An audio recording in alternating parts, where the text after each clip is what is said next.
who's ready to, woo.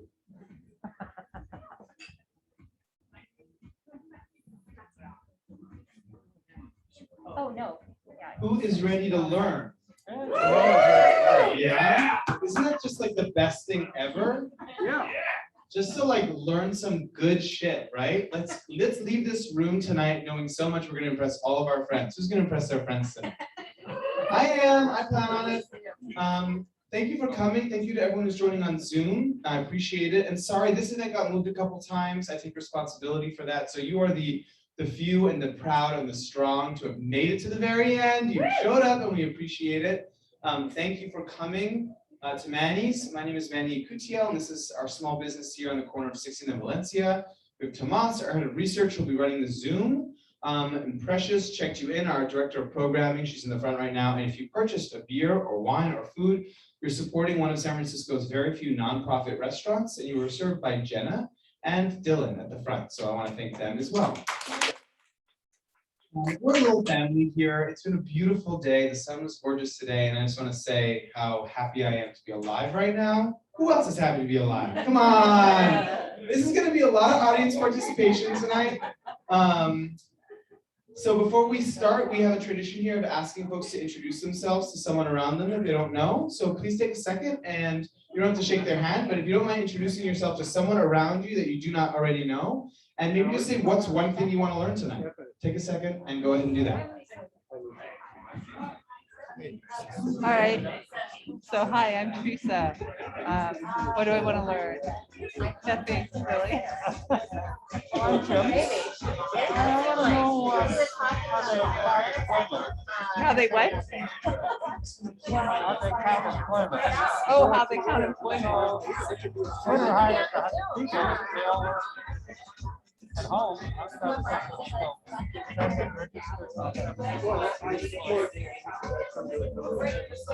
Here you go.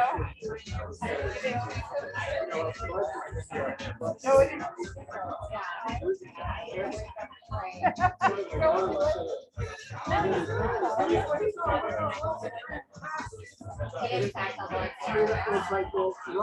All right, that's great. Thank you. We're trying to create some community, so if you want to keep chatting with the person you just met afterwards, I highly encourage it. So a couple things to start. So tonight's conversation is on the state of San Francisco's finances and our economic outlook. It's a topic that's super important, and each of us is going to be able to leave this room and understand our city more and where we are, and hopefully inform others. So Manny's is a physical, civic, and political gathering space. The purpose of the space is to create a better informed and more engaged populace. So thanks for being a part of that. Like I said, we have a nonprofit restaurant in the front run by an organization called Farming Hope that hires and trains formerly homeless and formerly incarcerated individuals, teaches them restaurant and job skills, and then places them into full-time employment. So we're really proud of that kitchen, our service kitchen here, and then we have a political bookshop. Before we actually get into the meat and potatoes of tonight, I want to let you know about a couple upcoming events so that your mind is melding and juicing while we're doing it. Tomorrow, our event was pushed with Director Hillary Cunins, the Director of Behavioral Health. That's going to be moved to October.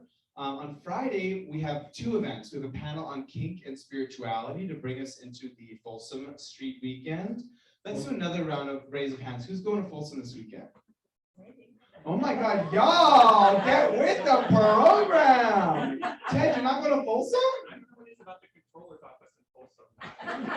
What is this? You don't have your chaps? You're not going to? No, it's next weekend. Well, if you need me to take you guys to Mr. S, I can get you fully outfitted, especially you, Ben. And then after that, Kara Swisher, the New York Times columnist and one of the most famous reporters in our country right now, is going to be here on Friday night. So if you're interested in meeting Kara and hearing from her, you should come to that. We have a bunch of other amazing programs coming up. And the last thing I'll bring up is on Tuesday, the director of the Department of Public Health, Brad Colfax, will be here. And that'll end our What We Learned series. So I think without further ado, let's bring up our speakers for the evening, the Chief Economist of San Francisco, Ted Egan, and the City Controller, Ben Rosenfield. A round of applause for them. All right.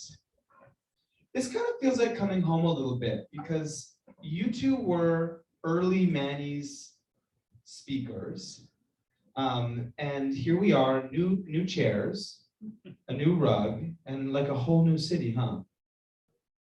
Yeah, I mean, in a lot of ways, a lot has changed. I mean, I was just telling Ben, I was here like 2 years ago, and so much has changed in San Francisco. Obviously, not just in San Francisco, but just in, you know, my subject matter, the stuff I study, the stuff I think about every day. It's totally different. What about you? I was just gonna say, like as busy as this 2 years has been, and Ted and I worked together and have spent like probably hundreds of hours together over the last couple of years. This is the first time we've seen each other face to face since the day before the city shut down and everyone went to telework. How about that? What a couple years. Still, you know, beautiful as a desert rose. Okay. So here's how this is gonna work, family, mishpacha. Also, happy Sukkot to anyone who's celebrating. Raise your hand if you're celebrating Sukkot. Only Howard. It's a Jewish holiday. They're gonna go through a slide deck of just 13 slides. So if those eyes, don't let them glaze over, okay? Here's the thing. They're gonna be presenting the slides. I'm gonna be interrupting them and asking questions, and so will you. So if you have a question about a slide, you're like, wait, why are there all these hotels in, you know, this area? I didn't think there were hotels there, whatever. Like, raise your hand, I'll call on you. So this is not one of those things, like if you have a question about anything they say, there's no like speaking and then audience Q&A. It's one big situation, okay? Right. Great. Before we get into it, the only thing I want to ask you is, can you just take a second and explain exactly what your roles are? Because I think some people understand what they are, but there may be people on Zoom or in the audience that don't. So what does the controller do, and what is your role as the chief economist? Sure, I can briefly describe. So San Francisco is an interesting place where like the most consolidated government in the United States at a local level. So we're a city and we're a county, we're combined, we have a transit agency, we have an airport, a port, we provide water service to most of Northern California, like just this remarkably consolidated place, but politically we're really fragmented. We've got 20 different elected officials responsible for running different parts of the city government. By design, sometimes that's to be a check and balance on each other. I think of the controller's office as kind of the apolitical center of all that. Like, so whoever's in my seat is appointed by the mayor and the board, but by design can't be interfered with. So once appointed, you're there for a 10-year term with the idea that you can kind of speak without fear of retribution to this big group of elected officials.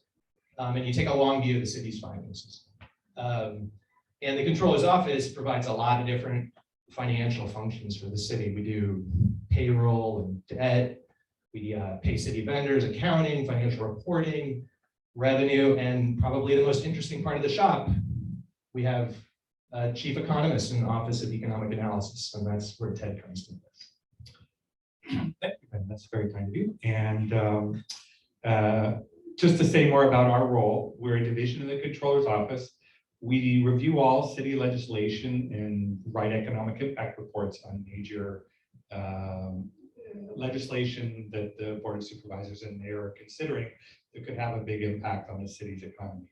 I've been doing it for about 15 years. We've written about 120 economic impact reports on really anything that people have been debating over the past 15 years. We've probably written a report about it. We also do keeping track of the economy. So that's kind of what tonight's is going to be. We're talking with the people who forecast what the city's revenues are doing a lot. We do custom requests for economic research and stuff like that. So it's a very interesting job. I'm very happy to do it, very fortunate to have a role like this. And we're happy to have you. We're happy to be here. Oh my God, so much happiness. I love Now it. let's talk about the economy. All right, very good. All right, so just say the word next when you'd like me to go next. Next, please. So let me take I didn't do kind of an intro slide, so I'm going to do like a non-written down intro slide. We're going to talk about tonight what's the city's financial outlook and economic outlook, and the two are obviously related. The city's finances are connected to how much money comes in the door. And since from tax and fees and stuff like that, that is a piece of the local economy. So when the local economy is doing well, revenues do well. When the local economy is doing badly, the revenues are not as strong. So I'm going to talk about the economy part at the beginning, and then Ben will go into detail about the city's budget and finances. As I mentioned, the last 2 years have been obviously tumultuous for everyone, but for someone who studies a city, to be an economist in San Francisco is to study more intense changes than virtually any other place. I mean, the highest level story I could tell you about San Francisco in the last 2 years is we had the greatest public health virus story of any major city in the United States and one of the worst economic stories. And there's a little bit of connection between those two, but there's a lot of other things going on with the economy. And I'm going to touch on that now. And I think that shapes some of our revenue story as well. So when the virus hits, and I think the last time I talked to Manny was a couple months after that, and we had just talked about that cliff, and we lost 175,000 jobs in a month. We're still down about half of those jobs, but since the start of the year, we've continued to add jobs pretty healthily. A lot of the public health restrictions that were in place in 2020 are gone now. Businesses are reopening, things are coming back to life. Even with the Delta variant, the last couple of months, we've seen job growth, and that's all good news. It's going to take a while at this rate, as you can see, just imagining a straight line there to get back to where we were, but we're moving slowly in the right direction. I would say the important piece of that is these are jobs at companies that say their employees are registered to San Francisco. That's a little bit different than people who show up for work in an office in San Francisco. So for example, if you look at the tech industry, I'll show you a slide in a second that touches on this.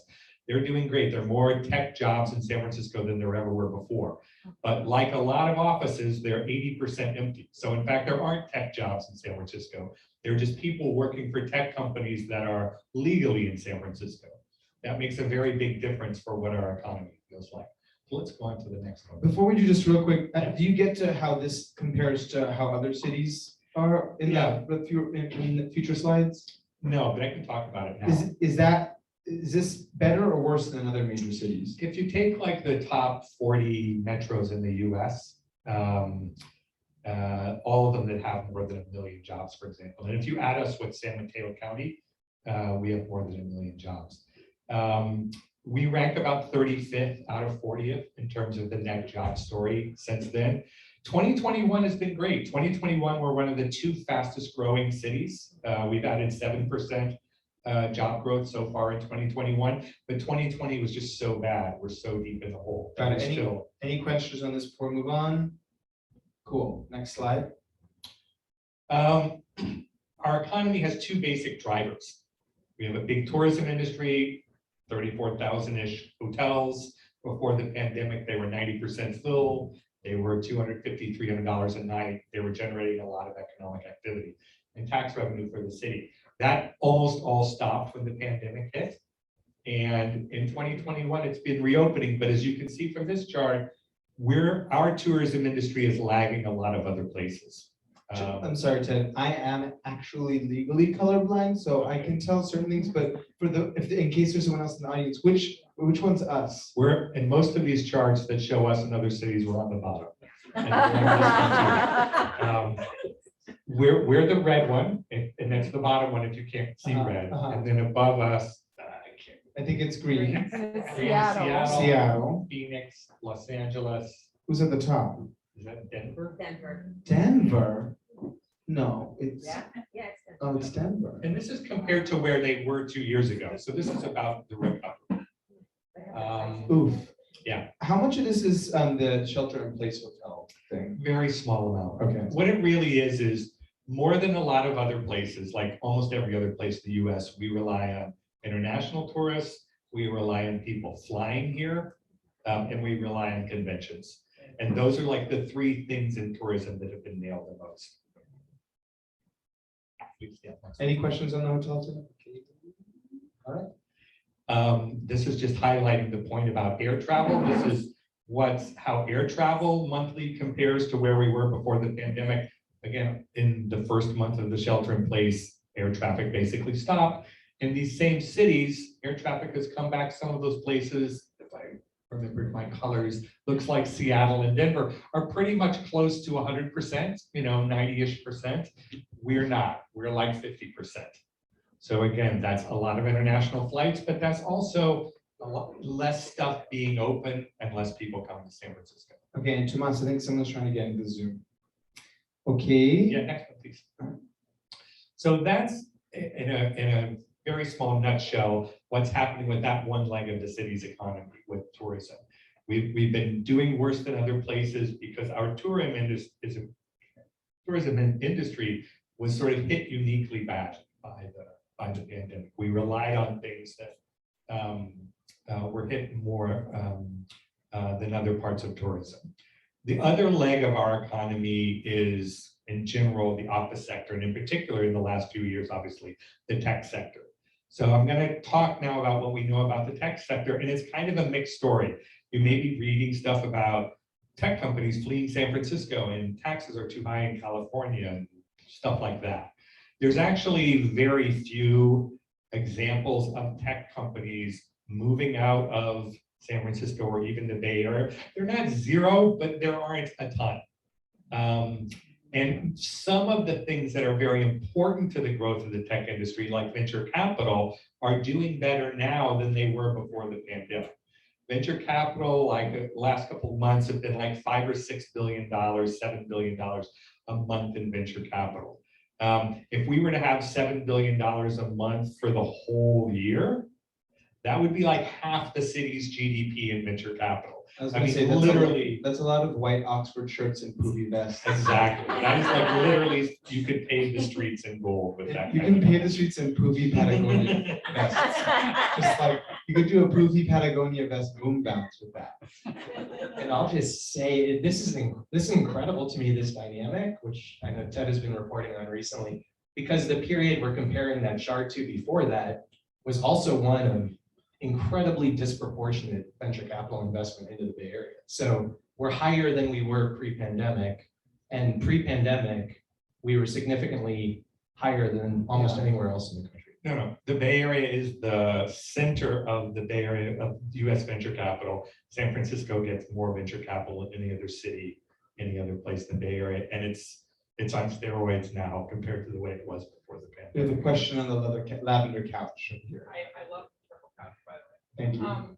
That sounds lovely. The city sounds lovely. I'm curious how you're defining like in San Francisco. And does that mean that the founder or whatever is sitting in San Francisco, or like what does that mean in this world? It means the company is headquartered in San Francisco per Crunchbase, which is the source we use for this. So they have to be headquartered in one city, and the company said they were headquartered in San Francisco. Joe? And what impact does that have then? Like, what impact does this change actually have on our city revenue if they're headquartered here, but like, if their employees aren't actually based here, they might, they're contributing to other economies in the places that they actually live. Yeah, that's a question I'm going to talk about a little bit later, how this turns into actually real economic impact.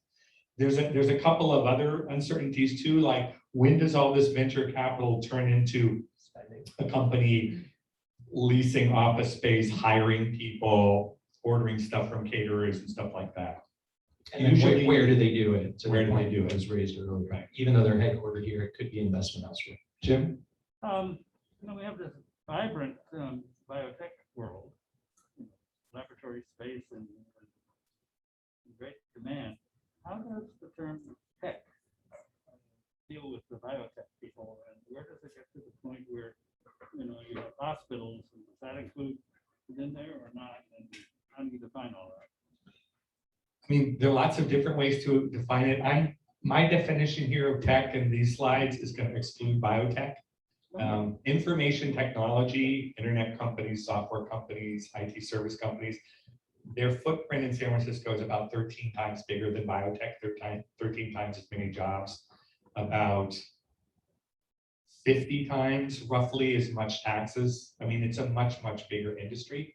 Biotech has grown a lot in San Francisco. It's limited by the amount of biotech space we have, and it's just a much smaller industry nationally. I'm gonna get to your question in a second. For those on Zoom, forgive me, I apologize. I just forwarded the slide deck to Tomas, and he's gonna be sharing his screen so that you all can see the slides as well. And if you have questions, you can type it into the Zoom chat, please. So if you analyze the Bay Area versus San Francisco, does the biotech still have such a small? I mean, I can totally see biotech being small in San Francisco, but Bay Area wide, really? No, Bay Area wide means South San Francisco. The Bay Area is also the national leader in biotech by some measure. Does this look similar if you do like a Bay Area version of It's it? not as extreme, but in biotech venture capital, we have the lion's share of biotech venture capital. It's holding up very well. There's a lot of new biotech stuff happening in the peninsula where it mostly has. I don't think, though, even in San Mateo County, biotech is close to information technology in terms of employment. Any other questions on this slide? I have one question, which is there a way to like get some of this money for the city or no? Like, can you tax venture capital money that comes into a city? Like, is there a way to? The city has a really robust tax structure in place, and many of you may have noticed. And we catch lots of economic activity. We don't do it at the moment that venture capital goes to a company, but we tax lots of activities later when a company starts to spend it. Payroll, spending, Yeah, I guess lots of knock-on effects. So not at this moment, but we catch it later. I guess the reason I ask is, let's say we're moving into a zone in which we're going to talk about this, where people are getting money, but they're not leasing office space because everyone's remote. They're not hiring anyone that's living in San Francisco because everyone's remote, but they're based in San Francisco because there's cachet or whatever. Could we then, is there a way to pivot so that if we stop recouping money in the ways that we're normally doing, a way to recoup it otherwise? It's like a really interesting question. I mean, first of all, we worry a lot about the stability of the city's revenue base. And taxing venture capital directly at the moment of investment would be like the most volatile way to fund city services possible. And it would hit you in the wrong ways at the wrong times, usually. So it's probably not what we want to tax.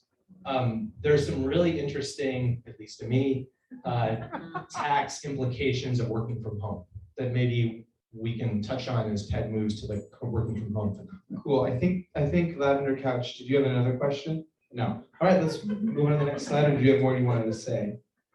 No, not on this one. Okay. Although I think that lavender couch is yellow. It's like. It's not yellow. It's lavender. It's just the. I don't want to have that debate. I like low lighting.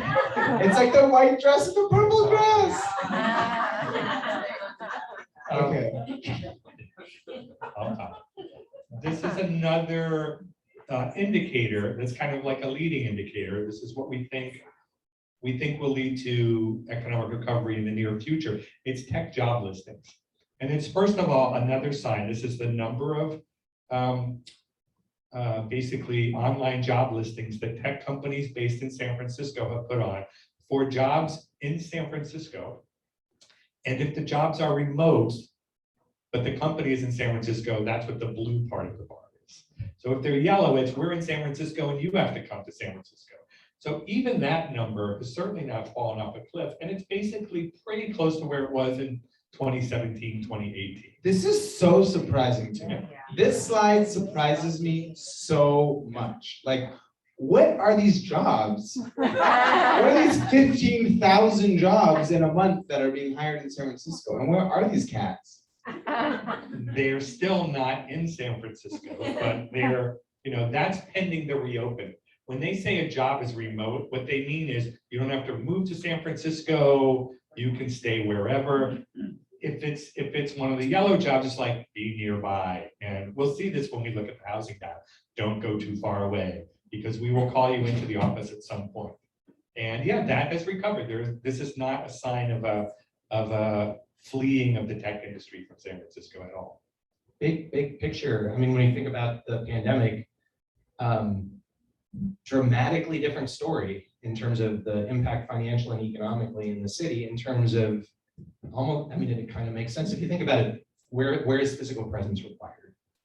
I mean, just crushing impacts in hospitality, restaurants, bar, hotel, convention, those parts of the economy really impacted incredibly heavily, and the financial impacts from that follow. Places where remote work and you didn't need to be physically proximate could continue, it's remarkable how much it's held up.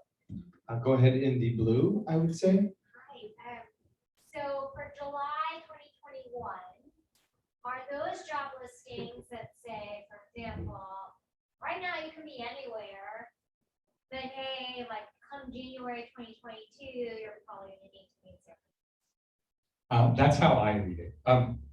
These are just classified by people who scrape the ads, and they're flagging the word remote. And so they're flagging the word remote on more and more jobs, but it's not most of the jobs. And if they wanted you to come work for them, and I'll talk about this in a second too, if they wanted you to be remote, they would definitely tell you, right? Because everybody wants that work from anywhere job. If they're not saying that, then I think your interpretation is right.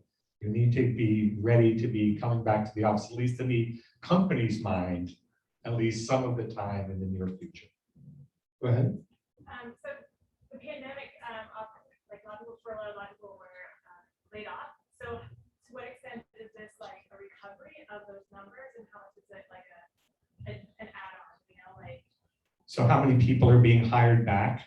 Yeah, like how much can we say like that this is actual? I mean, it's growth, but is it like a recovery growth, or is it like an actual, you know, more and more jobs? I see. Yeah, it's a good question. This isn't actually necessarily showing growth. We are seeing growth. What we're not showing is the number of people who has quit their jobs. As a matter of fact, the net job growth, which is the number of people they hire minus the number of people who left their jobs, that's higher too. It's not 15,000 a month. It's on the level of maybe 6,000 or 7,000 a year. Of net job growth. Of net job growth. But I feel like that doesn't sound like very much though. 6,000 or 7,000 In the city of a million almost? in one industry, it's about, Oh, that's just tech. yeah, that's just Okay, tech, okay. yeah. And that's 6 or 7% growth. So that's pretty healthy. Okay, growth. sorry. For some reason, I thought that was a whole city. Any more questions? Was your question answered? Yeah, I think it was. Yeah. Any other questions on this? This does trouble me, actually. It does. Because this, just like seeing how little remote there was before, and then it just, I don't know, it's hard, but just, if this continues to be, we'll get to it, but this continues to be a trend. I mean, Hey, Manny. in very short, 25 words or less on the tech industries. I don't worry about tech companies moving away, but I do worry about remote work because in many ways, having workers registered to San Francisco but working remotely 80% of the time outside of the city is kind of like they moved to Austin. But do you think, like, what does your gut say? Do you feel like this is a temporary kind of cultural moment where like, ooh, it's cute to work from home for a bit? Or do we feel like, I mean, the results of the survey, which comes later, was really worrying. But my question is, do we think this is just, we're in this moment and a year from now, we'll all be laughing at this if this is not a thing? You want to skip ahead? I think that's the next slide. We should probably. Oh yeah, this is the one. Okay. Right. So this is the worrying slide about work from home. So there was this social media site for tech workers called Blind, and they did a survey. It's not a scientific survey. It's a respond to the survey if you're pissed off type survey. So don't put too much stock in these results. But this is what the respondents say. How satisfied are you with your company's stated work from home policy after the pandemic? And do you want to leave your company? And then this shows some tech companies and what their policy is. So basically at the top, companies like Indeed, Facebook, Twitter are very generous with work from home. Work from home forever, just ask your boss, you can work from home forever. 85+% of their employees love that. And 10% or less of their employees want to quit. The other end of the spectrum, mandated 3 days a week in the office. Oh my goodness, mandated 3 days in a week. In other words, we're giving you 2 days Cry a week me at a home. river. I feel so bad for you that 3 days a week you have to go to the office. As opposed to the 5 days a week you have to go to the office. 2 years. Or at Manny's, No, you're here all the 6, time. 7 days a week. Anyway, yes, Oh, that's interesting. those people are unhappy. So most of them are not happy, and they're so unhappy, it makes a lot of them want to leave. So this is the moment, and the reason I want to put this slide in and the venture capital slide is I think these things are connected. When you're getting zillions of dollars of venture capital thrown at you as an industry, you're like, oh my God, we need to hire tons of people. Where are we going to get them? You're going to get them from places where they're unhappy right now because you're rolling in money and the employees know it. Joe had a question. All right, that was really interesting. Is this a survey of like nationwide, or is it specific to Bay Area? Question was, is this a nationwide survey or a Bay Area specific? It's not location specific, but most of these companies' employees are predominantly in the Bay Area. I asked because I mean, Bay Area tech workers have notorious long commutes on buses, and I'm thinking that like a lot of pissed off people might be thinking about having to take an hour-and-a-half bus to and from work again every day, which I would also be pissed off. Yeah, so they're pissed off, but I think they have power now. Tell Manny, your question is this a temporary thing? I think the people will want to avoid the hour-and-a-half bus ride each way forever.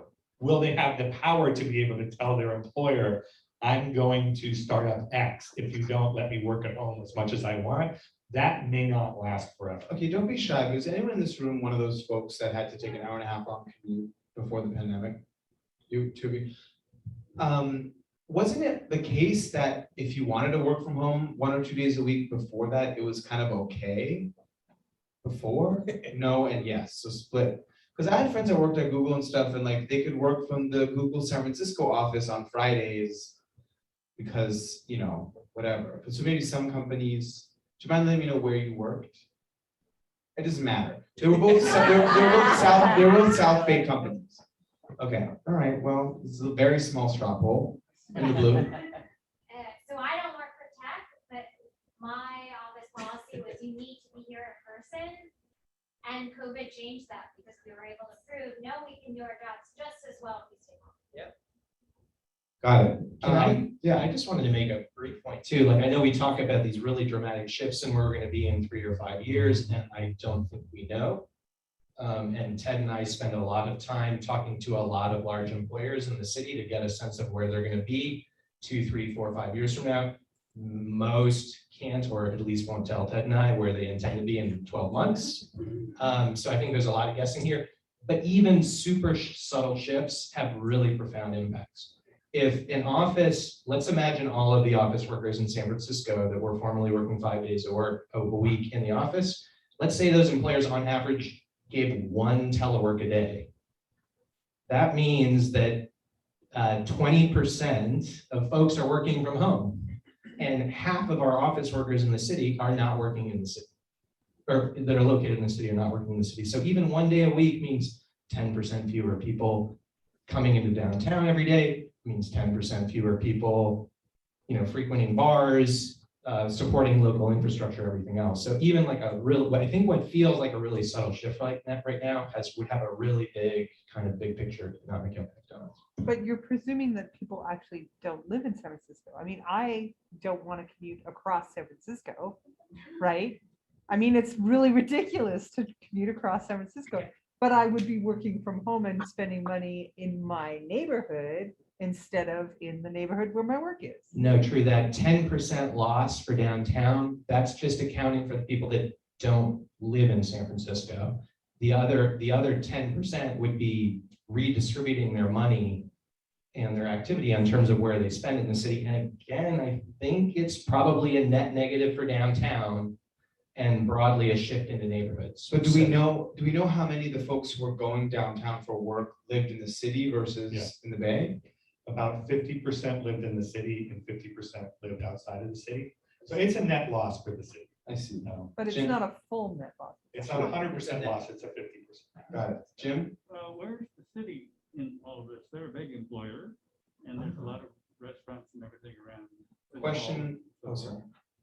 Yeah, Just have to repeat it for Zoom because it's hard for them to hear. Where's the city in all this as one of the big employers in the city? yeah, so second largest employer in the city is the city.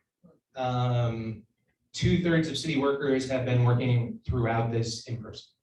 And so that's a lot because what the city does is in person. cops, firefighters, paramedics, and then a lot of MTA, and a lot of hospital workers. And so 2/3 have been working, there's about 1/3 of us that have been largely remote. And the city's had plans to, like everybody else, we were initially scheduled to come back to new hybrid arrangements in July. That was kicked, and we now have a November 1st return to work date. And I think most departments are going to return to a hybrid. Like in our shop, we're going to return to 2 days in person, 3 days remote. Operational necessities might require us to bring you in more. I have a potentially optimistic outlook on this and want to see what you thought on it. So in New York, I think there was a building that was just sold to, I don't remember which tech company in New York for like 10 billion, Google, $10 billion or something, $12 billion. Two? Okay. Still a lot. Jim told me today that the PG&E building was just sold in San Francisco for $400 million to be leased. So is it possible that tech companies are seeing this and saying, we should have our offices where people actually want to live versus where they might want to commute to, and that might actually make more companies want to have offices in major urban areas? Because the thing is, well, maybe I'm being biased, but I think people want to live in interesting, culturally rich places, not in, the boonies. And so if that means that more people actually want to live in San Francisco, could that potentially mean that more tech offices or non-tech offices will want to be based here versus Redwood City or Folsom, Foster City or whatever? Salt marshes. I think that the thing about San Francisco is where we were 2 years ago was just so high. And those values were pricing in not just the fact that San Francisco is a great place, but that living in San Francisco was close to that job that you needed to show up at 5 days a week. And I've got a chart or a slide about the housing situation that basically shows it's the faraway places that are where people are moving to and where housing prices are growing. It's not that everyone thinks San Joaquin County is now as cool as San Francisco, but that piece of the market that's saying, I was only in San Francisco because I need to be close to my job, and now they're saying, no, I want my own farm in San Joaquin County, then they can do it because of work from home. I see. Go ahead. I'm not sure if this is your department, but if that was to happen, well, I think that there's some, I don't know the stats about this, but there's the thing about that the cost of living is based on has gone up within tech companies, or people from the tech companies living in San Francisco, right, rising prices. So if that continues to happen, or tech companies come into San Francisco, I mean, the rest of us live here, like what's going to be the outcome of something like that with the cost of living? What will be the outcome for the cost of living if in fact this exodus does happen? If the tech companies are coming to San Francisco. Oh, if they decide to relocate within the city. Yeah, or and if like the current status, right, as it is right now, can our cost of living come down if people aren't coming somewhere? It definitely has come down a lot. No city in 2020 had a bigger drop in apartment rents than San Francisco. They were down like 27%. It's gone back, but it's still down 15% compared to where it was before the pandemic. Now, does that make your housing more affordable? If you have a job, yes. If you don't have a job, no. Also, like going from like $3,400 a month for one bedroom to like $3,200 a month for one bedroom is like not that helpful. It's not going to fundamentally change. Yeah. Go ahead. Let's have this be the last question on this slide so we can move to the next one. So just following up on this conversation about housing, I know that I've been following the housing stocks as they've been planned and executed, and my sense was that we were having a large growth in housing stocks at the same time that the pandemic happened. So have you been able, from your perch doing analysis, have you been able to see the impacts of that? And do you see that continuing as more housing stocks become available? Well, I mean, I think when you have that big a drop in rents, and as we'll show you in a second, drop in housing prices too for people who are buying, that kind of puts a chill on housing development. And we've seen a big drop in building permits as well. So in that sense, you would expect to see the city's housing production decline until prices and rents get more favorable. This is the slide that Ben was asking for about sublease cities. So this phenomenon about working from home, if you look across office workers in the country, it seems to be tech workers who are pressing the point more than office workers in other industries. And that means the places that have the tech workers, like San Francisco in particular, have the biggest jump in office sublease space. Sublease space is when a company that's doesn't own the office building and is a tenant like a tech company says, we don't need this space after all, so let's sublease it out to someone else.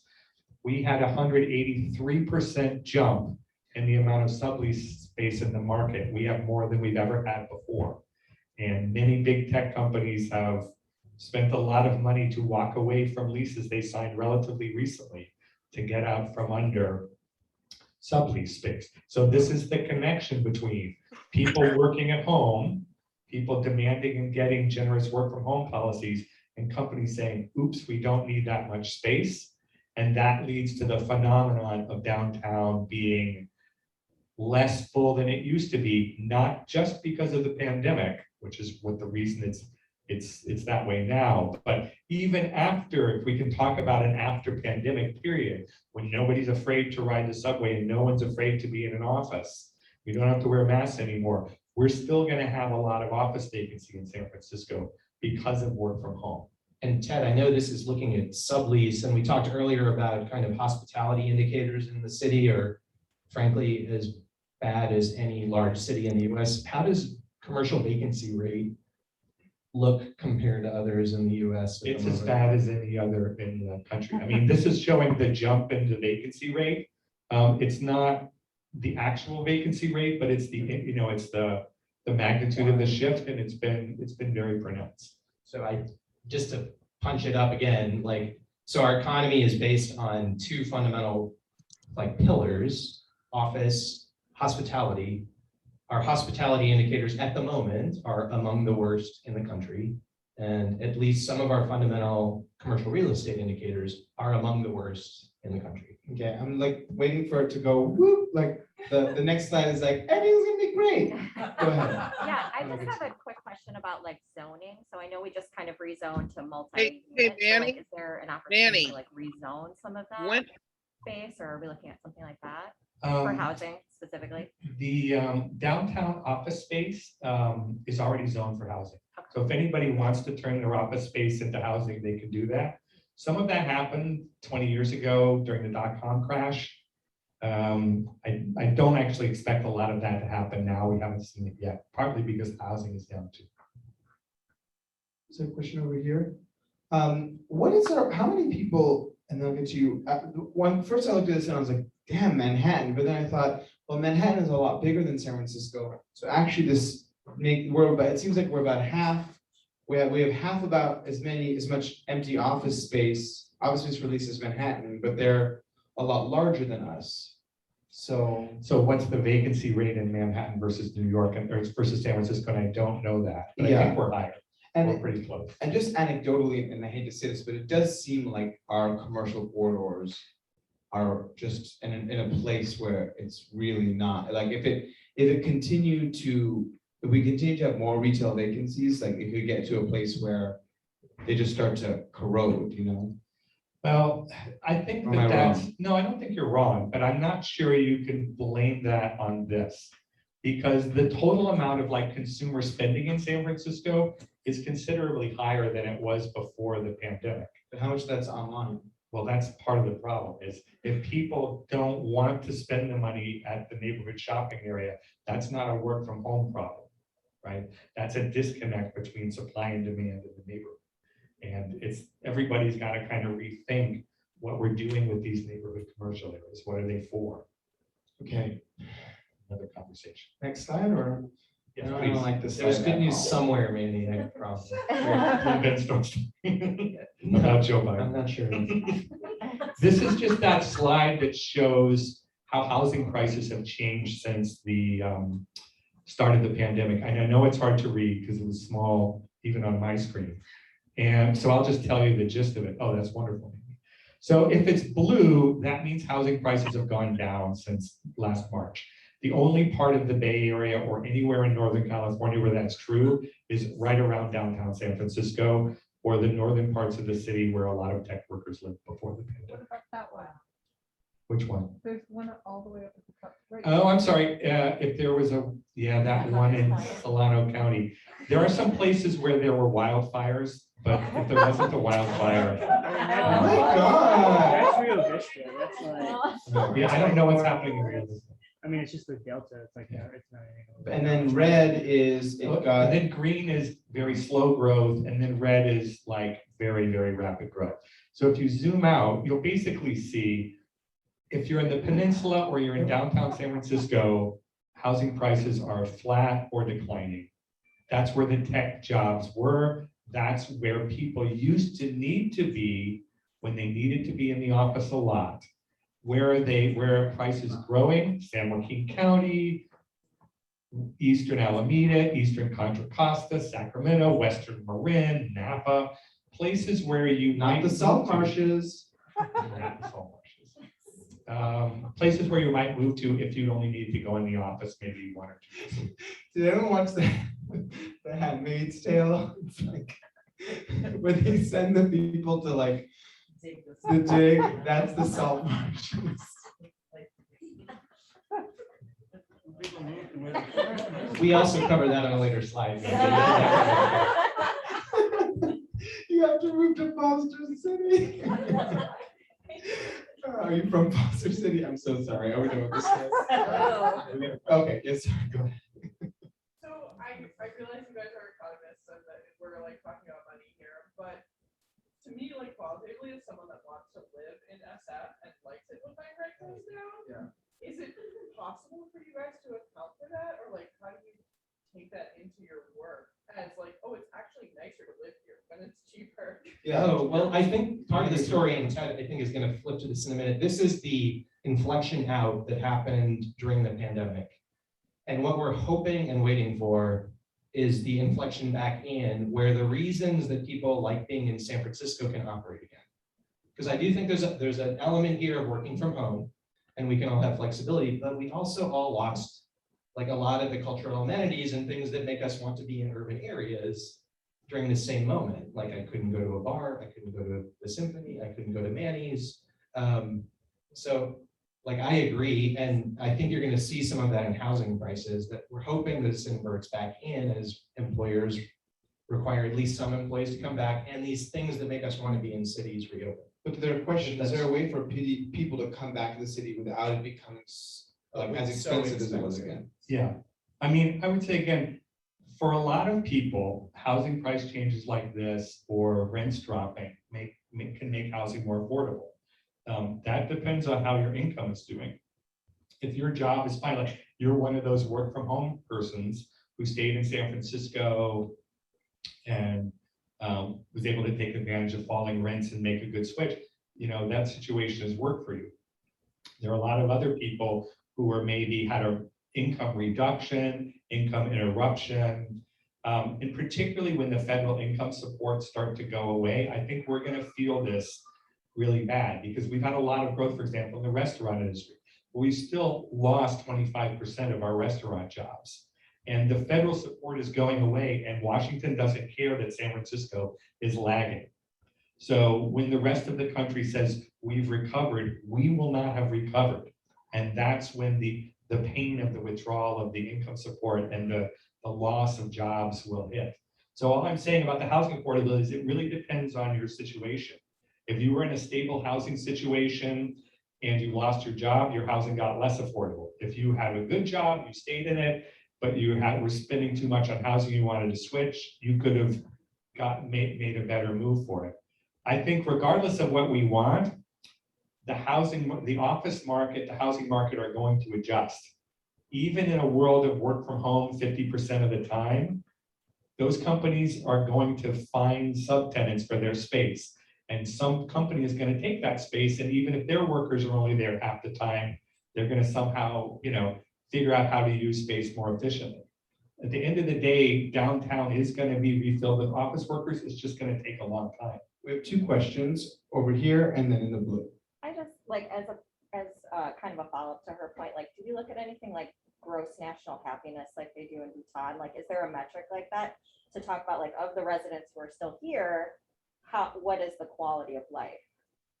Is there a way to measure, are we trying to measure quality of life or growth of happiness in some way as part of the way we evaluate what's been going on?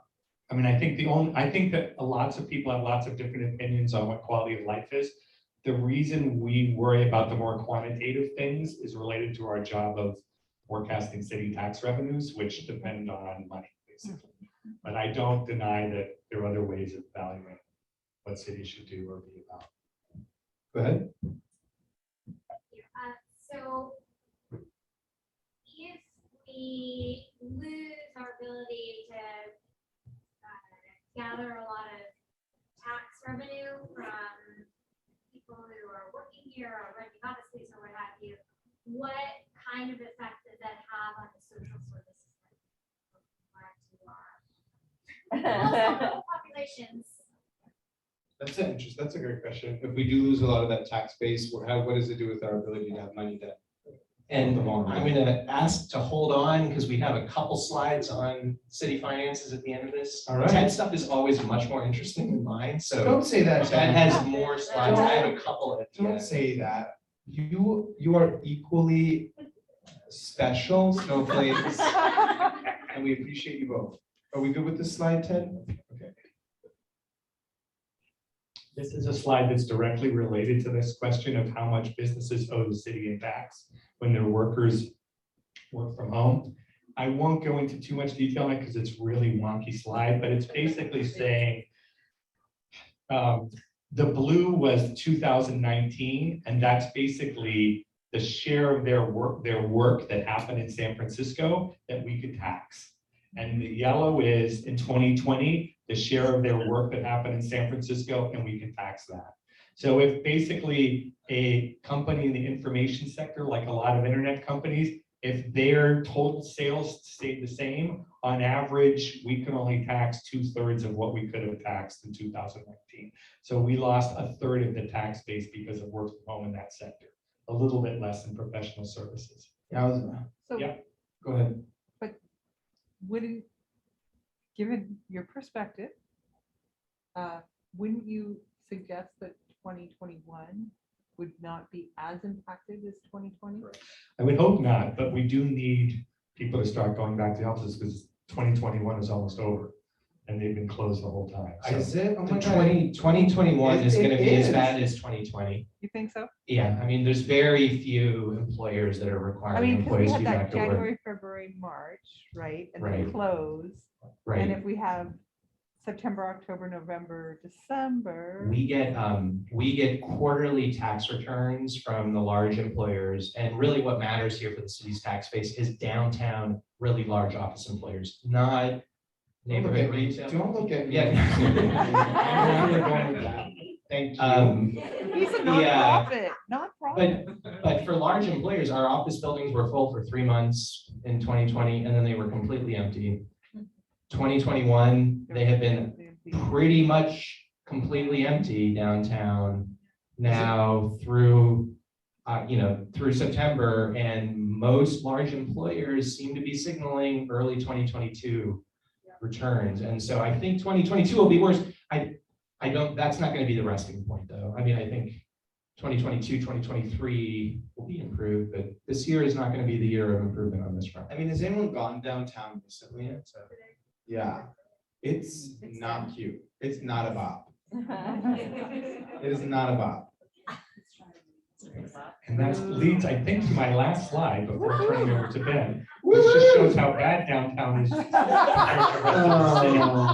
So this is sales tax, and sales tax is an important one for getting an insight into this question because it's basically small businesses that pay sales tax and hotels. And this is showing the drop from the early 2019 to the most recent data we had when I made this chart, which was the start of this year. Is there any revenue in Glen Park ever, or is it? This is the drop. This is not the total It's revenue. a Right, I know, drop, but it so they seems didn't like lose a no lot. change, 'cause Yeah, there's they nothing didn't there. lose a lot. There are places where, it's that work from home effect. Yeah. Okay, now I'm not going downtown and I'm eating at my Yeah. local restaurant. Yeah, But in downtown, where most of the sales tax base is, it's still down 50%. And it's hotels not being full and office buildings not being full. the question over here. Is the city thinking thinking about this as something that's gonna like revert in 2022, 2023, or are you guys planning for like, everybody's working from home, that's just the way the world works now? It will take it will take time. I mean, it's all driven by the hotels being half full instead of 90% full, and the 20% office vacancy rate. It'll take time for those things to get back to normal, but they will get back to normal at some point. Like, we're guessing at this stuff in the same way that everyone is. We're talking to a lot of people on it. Seems like general consensus on hospitality is we will get back to our pre-pandemic peak in maybe 2025. Got it. Maybe a little bit later. And then the question on how quickly offices refill, there's kind of the short-term question, like, when can we start getting some people back? Where it rests at, kind of where it is in 3 years or 5 years, I think is a completely open question. Got it. So hot girl summer is 2025 officially. Go ahead and then Joe with that. Yeah, so you mentioned tourism and like office workers as like the two main pillars. I feel like they're somewhat connected in fact. Like I'd be curious to know how much of the tourism is business travel, because business travel is that I feel like that might just not be coming back. Do people? Yeah, I mean, Ted talked about this earlier, our hospitality industry heavily reliant on air travel as opposed to regional, which is why we're doing badly when San Diego is doing well. Hugely dependent on international travel, where we have countries, Europe and Asia, which are the primary draws for us, still closed, but opening. And then a third of our hospitality industry roughly is supported by business travel, conventions and business travel. And that is going to be a very long recovery. And so that's why we expect hospitality to be a really long run, because all three of those things are going to take a long time to get back. And business travel and convention travel is probably the last. I would just say one little nuance about this, because we're talking about economic and finance like they're the same thing, but they're not really. I would expect the hotels to refill before 2025, but we won't get the same amount of tax revenue because the prices of those hotels won't be as high until a long time. But we can all agree that they were too expensive anyway. And they were in the TL and it was not cute and it was not fun. They were overpriced anyway. You and Ted in your jobs care about the number of people in the hotels. In my job, I care about how much those people are paying for the hotels, because that's funding a huge part of the city's government that we all. But I guess it just all goes to the question of is this going to right size San Francisco a little bit? I know that. It will for a while, but no, it ultimately. But it was too expensive to live here. The hotels are too expensive. It was crazy before. And I know there are real impacts of this stuff, but is it possible that it shouldn't have been $400 to stay at Turk and Taylor? Yeah, but if you want to pay for vulnerable people to But be able it to. means we're going to have to right size our government too, right? Our services. You could make an argument that maybe we didn't have enough hotels. A lot of people wanted to come here and they bid up the price of hotel rooms to $400 a night. You can make that argument lots of different types of land use in San Francisco. It will only really change if San Francisco's economic fundamentals kind of go down. And when you see billions of dollars in venture capital going in every month, that doesn't tell me that San Francisco isn't going to grow in the future. It tells me it's going to continue to grow. It's going to take time to deal with the work from home thing, which is a real shock to the economy. But before too long, we're going to have the same old questions we always have in San Francisco, which is what are we going to do about growth?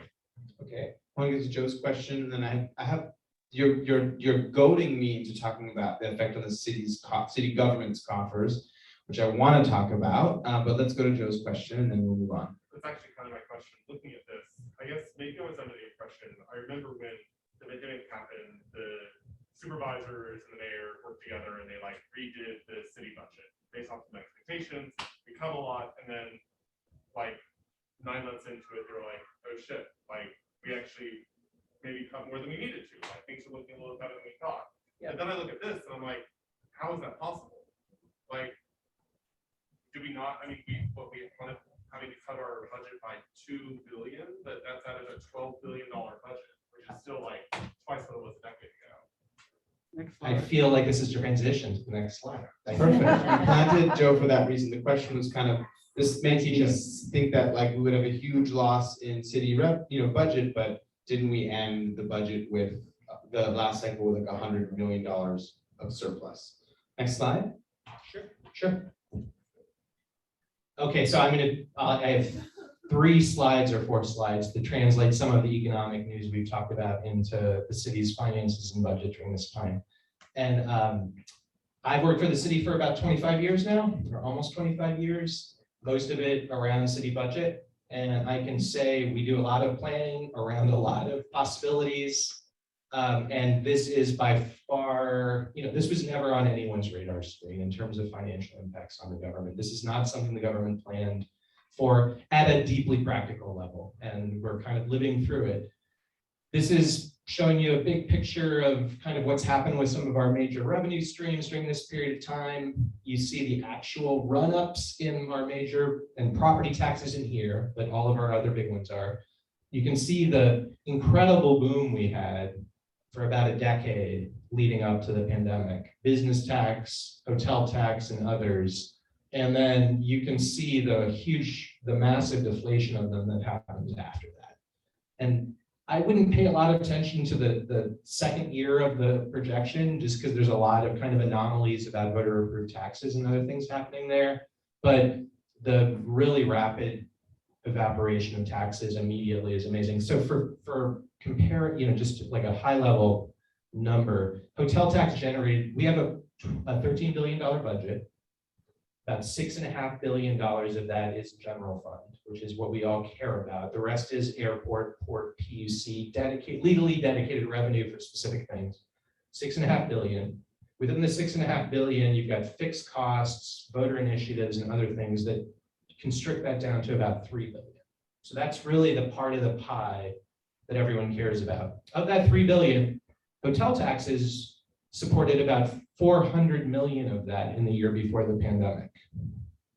And last year, hotel taxes generated $23 million in the city. So just a complete evaporation of the city's 3rd largest revenue source.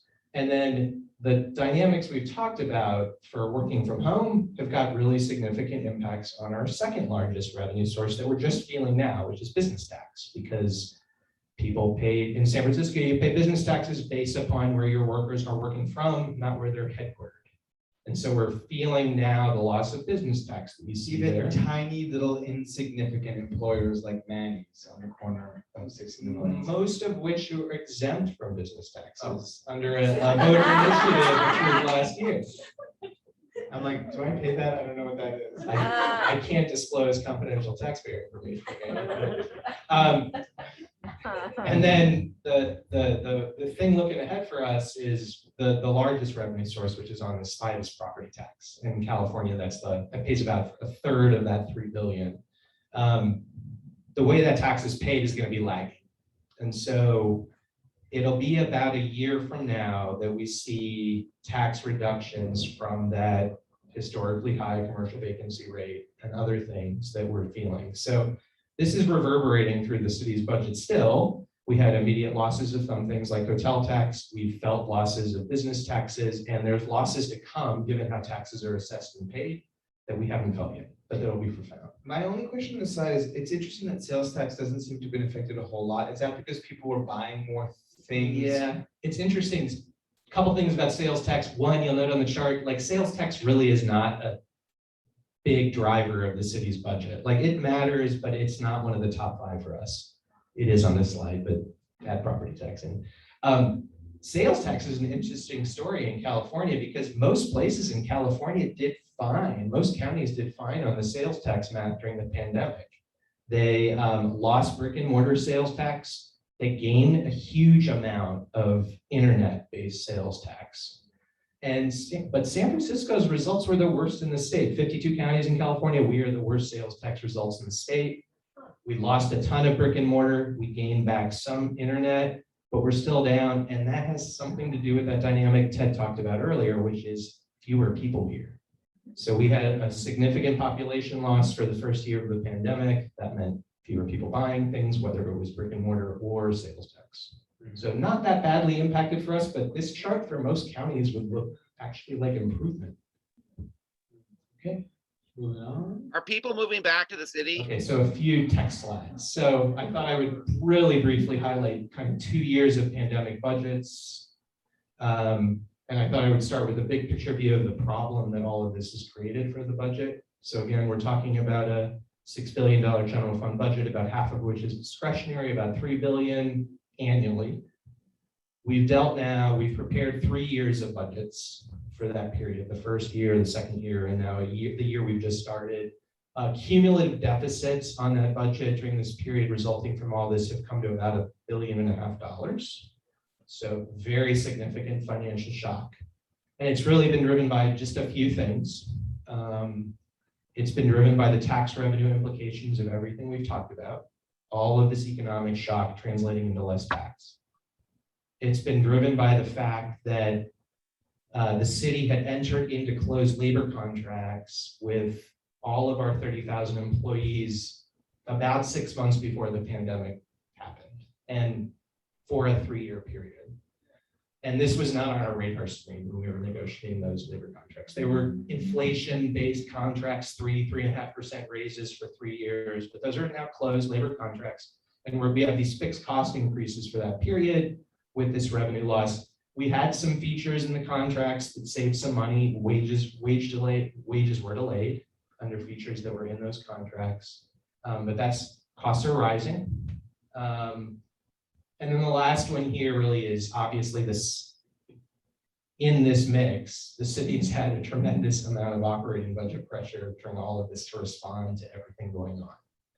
So we have stood up entirely new lines of service as a government to respond to all of this, and hopefully this is part of what's translated into really positive health outcomes for the city. We have, we built testing delivery for the city, vaccine delivery. We've leased and housed people in over 2,000 hotel rooms in the city. We're delivering people that used to go to congregate sites for meals. The city was delivering 20,000 meals a week to those folks during the pandemic.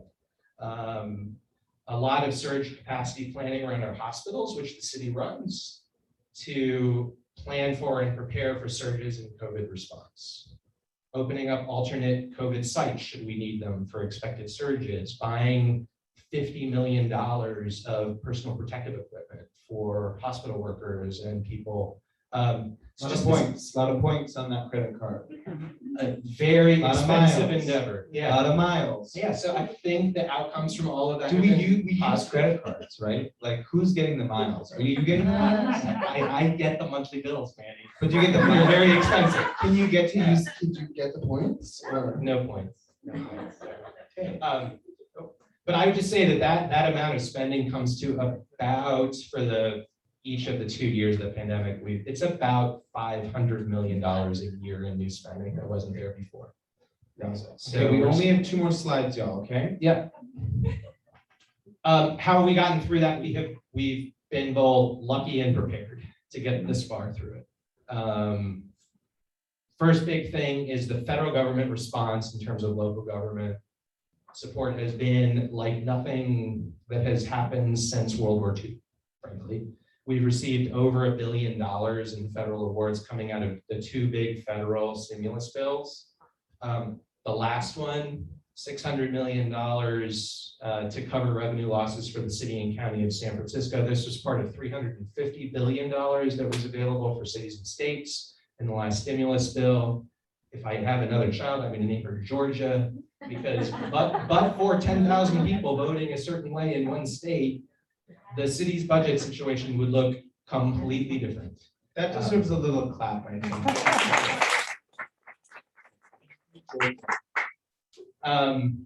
So that is the first big piece of how to get through this. The second big piece, the city had done a better job preparing for this recession than we had for the previous ones. New reserve policies were in place. The city did poorly during the 2008, 2009, 2010 recession. Number of voter initiatives and other things put in place. So we have more reserves in place than we've been burning through them. And then the voters have been generous just immediately before the election and immediately after with new taxes. And so this has really carried us thus far. The problem, though, is really most of that is short-term in nature. So the federal stimulus is one time, the reserves are one time, and a big part of the tax revenue that was approved by the voters is one time in nature. So, Any questions on this? Yep. I'm kind of curious to know how you guys think about the next crisis. So the most immediate on my mind is, of course, climate change, which like no one really knows how that's going to impact everyone. But I also keep reading it's happening in the last pandemic in our lifetime. And I wouldn't necessarily say that the federal government is exactly behind these days. Just thought it too. And so I guess how are we thinking about it, or are we planning for it? Thoughts? How are we planning for the next crisis? yeah, and I think that's part of the challenge looking ahead is, and maybe we can just to be quickly breeze through the last slide and then transition to this. How about that? Our guest is looking ahead. So I think the story, and these are my slides and not Ted's words, so he may have things to offer on them, but I think the big picture of this looking forward for the city is we have a long economic and financial recovery as a city to undertake. The recovery of the hospitality industry is going to take a lot of time, and that translates into a lot of money for the city's economy. And the rate and ultimate resting point of working from home matters a lot to the city's economy and our tax base. And it will be years before we get those things and we arrive at them. It's not going to happen in the next 2 years that we get to recovery on these things.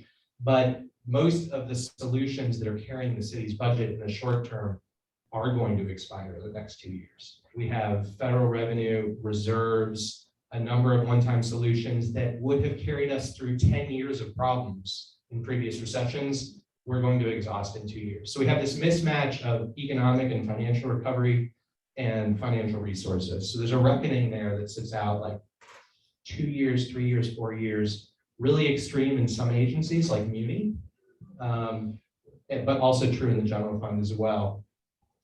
The last one I think kind of gets to your point, and this is one that we're just thinking about and planning for it, but I think is important as well. I think we're transitioning from a point where COVID goes from being a public health emergency to being kind of just present. It's endemic. It's going to become an endemic public health situation in the US for the short term. And that's going to create a lot of pressures to institutionalize a lot of the short-term emergency procedures we put in place locally that are costing us $10 million a week. A week.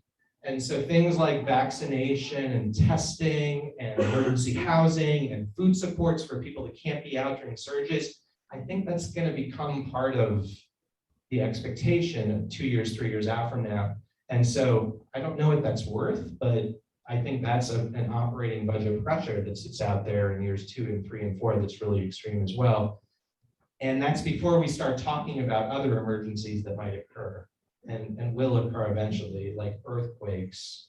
And then the ultimate kind of 30-year issue or 20-year issue or 10-year issue is going to be sea level rise in the Bay Area. But that's another session. Go ahead. Yeah, so I mean, if you even go back to the previous slide, so you're basically saying we had a $1.5 billion short-term loss between now and 2023.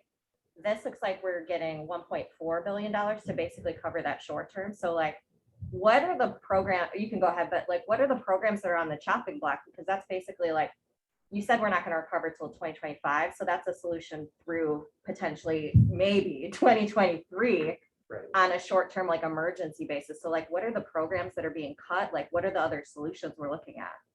The city really hasn't been cutting services during this pandemic. I mean, we've honored labor contracts with our workers. We have not laid off employees. We worked hard to preserve capacity so we can restore. People got raises, didn't they? In the middle of it. People got raises through closed labor contracts during this. So there have not been service cuts to date. And in fact, like the problem with the government has been how do we expand up in all these ways to build, to immediately inflate $500 million in new service that we never delivered. So I think the service reductions discussion is going to start in the next year. Are there, I mean, I guess that was kind of my question, like, what are the programs that they're thinking about reducing? Because it sounds to me like this is, at least from 2023 to 2025, we don't have a solution. We don't. And I think this is the discussion that's going to become part of City Hall's discussion in the next year and a half. It really has not been the focus right now. Mayor and board are the ones that ultimately make these choices. And I think this is going to be the flavor of the budget discussion for the year ahead, which starts in November for us. Joe? Maybe I've become too much of like aggressive yippee since I moved to San Francisco, thinking that like more housing would solve all of our solutions. But I guess I'm wondering, like, if we're looking at long-term budget challenges, I'm thinking like, would building like a lot of new housing bring in a lot more like recurring revenue to the city that could help bridge the gap of like the delta between what we're paying for and the lesser amount of money we're actually bringing in? I mean, I generally think the city's gotten a lot of property tax revenue from new housing in the years before the pandemic. So in principle, I would agree with you. I think there may be a timing issue. Ben's talking about the next 2 years. If we suddenly snapped our fingers and allowed a lot of new housing to be developed, it wouldn't come online and start paying taxes in the next couple of years. Let's take a couple more questions and then I think it's time to go to bed. You bye. You're good? Okay, comment. Anyone that wasn't able to ask one, Howard? Yeah, what about people coming back, commercial properties in particular, and saying, we don't want to pay this much property tax that buildings have to. Oh. And, you know, we want a big reduction in what we pay. And so my question is, how much of that of the pie is that going to be? It's a really good question. So I mentioned that like the way we feel property tax, which is our most important revenue source, takes a while to play out. Part of the reason is because there's this appeals process. Like under Prop 13, you basically pay the property tax that you always paid in California. That was locked in a long time ago. But there's a process to allow people to appeal and say, I've suffered a market shock and a loss in the value of my property, and I should be able to pay less in the short term. And that's going to be very true for a lot of residential and in particular commercial properties in the city for the last year and a half. The due date for the first appeals it was actually September 15th. So we're opening envelopes as we speak, because you know we're city government, so we open envelopes and take paper forms. And so in the next few months, we'll have a sense of what commercial appeals, downtown commercial property owners, hotels, major retailers, and others are seeking. Oh, Can I points say to me from something? major retailers. Thank you. A little nuance about this. Of course, it's the property owner who pays the property tax. What we're seeing with the subleasing, however, doesn't affect the property owner. The property owner is still getting that rent from the top tier tenant. So they're not going to have the same income interruption they would have if it was just everybody walking away from their space or not paying their lease, as opposed to looking at a sublease. So one more question. Precious.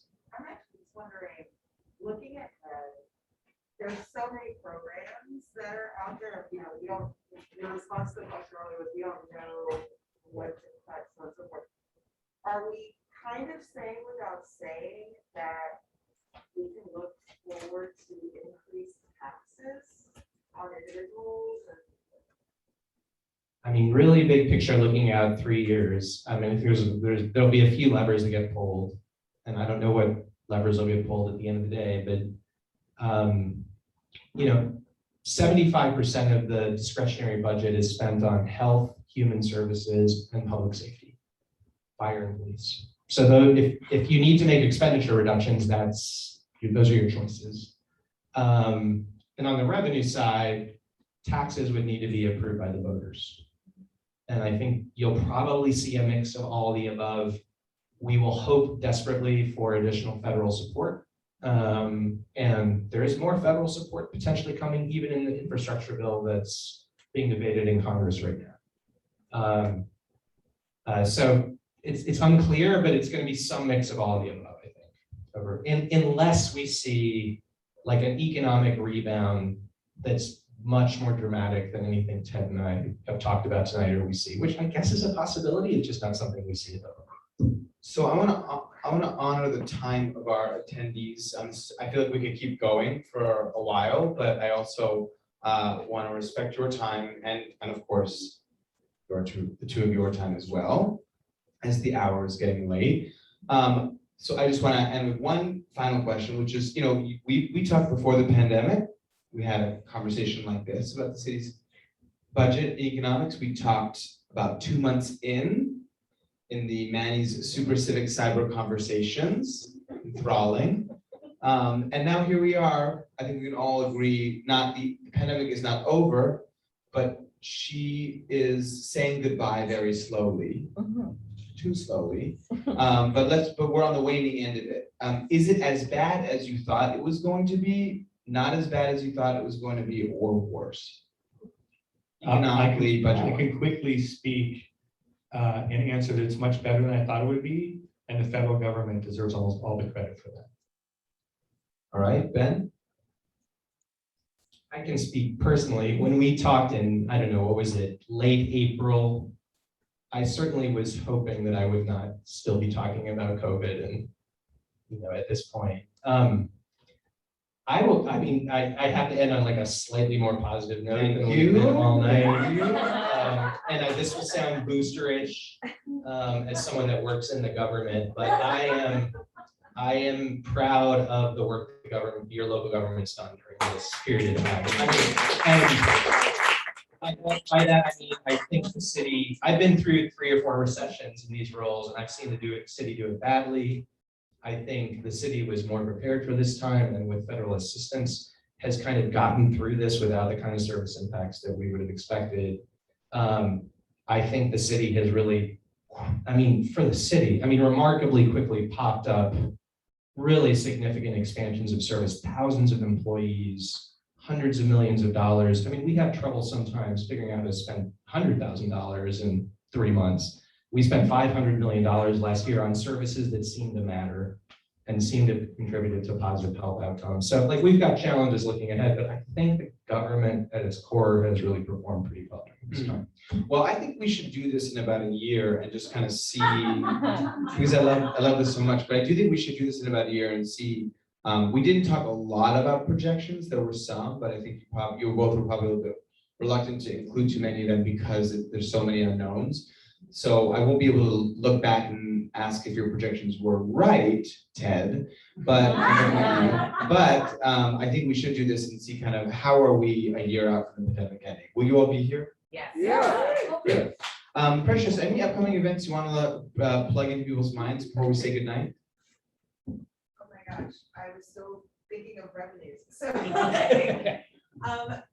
definitely going on later this week. I'm personally really excited about the kink and spirituality conversation, just because it's a curiosity of mine. And the hearing more about how the two interconnect. And of course, this weekend we have Jazz Mafia. They bring live music on the corner, even if you don't come in, but we want you to come in because we also have a great brunch. The music just really livens up the neighborhood. It's every Sunday. Wow, it's been a long day. Every Sunday from 3 to 6. So we just want to see you guys come back for everything. So if you aren't already on our mailing list, I'm presuming you all are, but we always love it when you tell your friends. Go to welcometomannings.com and we'll keep you updated only once a week with all the amazing stuff around.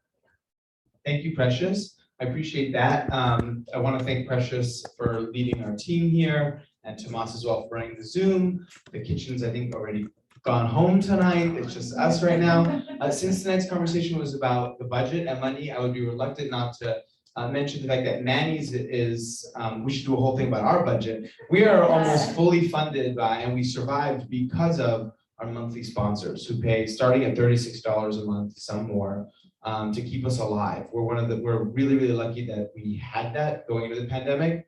And now, because our recovery is slower as well, we need more sponsors to keep us afloat. So if you are not already a Manny sponsor, it's $36 a month. There's a QR code on the pillars you can scan. You can also find Precious or myself afterwards. You will also conveniently get a link in your email after this event And you can go to the website, welcometomannys.com, and support us. We need it and we appreciate it, and it's super helpful.